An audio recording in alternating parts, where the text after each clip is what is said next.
संजय बंगाले यांचा दुसरा प्रश्न आहे. हे सगळे परमार्थ जिज्ञासा 2 नंबरच्या पॉडकास्टवर आलेले प्रश्न आहेत. साधनेचा निश्चय होतो पण तो पूर्णत्वाकडे जात नाही, याबद्दल थोडे मार्गदर्शन करा. या मनाचा स्वभावच आहे चंचलता. म्हणून तर आपल्या समर्थांनी सांगितलं ना, घडी घडी विघडोय हा निश्चयो अंतरीचा.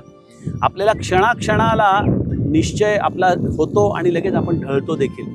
पूर्णत्वाला जाण्यासाठी लागणारा निग्रह, त्याच्यासाठी लागणारं वैराग्य, तपस्या, या सगळ्या गोष्टी मनुष्याच्या जीवनामध्ये लगेच येत नाहीत. पण याच्यामध्ये एक चांगला सोपा मार्ग असा आहे की तुम्हाला निश्चय ढळला आहे हे ज्या क्षणी कळतं त्या क्षणी तुम्ही पुनश्च निश्चय करा. अरे म्हणजे जर एखादा रस्ता चुकला आहे हे कळालं तर तो आपण काय करतो, स्वाभाविकपणे योग्य रस्ता धरतो. तुम्हाला कदाचित तुम्ही 1000 वेळेला चुकाल, पण परमार्थ हा नित्य नूतन असा आहे. आपण आपल्या महाराजांच्या काकड आरतीमध्ये काय म्हणतो, नित्य नवा आनंद ओवाळीता श्री. हा नित्य नवा आहे, हा नूतन आहे. तुम्ही त्याला कधी असं समजू नका की हा संपला. दररोज जसा सूर्योदय होतो तसा जीवनामध्ये दररोज नवीन जगण्याचा एक क्षण भगवंत आपल्याला देत असतो. आधीचं गेलेलं विसरून जावं.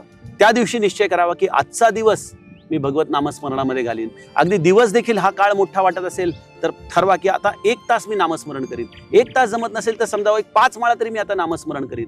अशा पद्धतीने हळूहळू मनाची शक्ती वाढवावी. हळूहळू तो निश्चय दृढ होत जातो. आपल्या मनाचा स्वभाव होतो.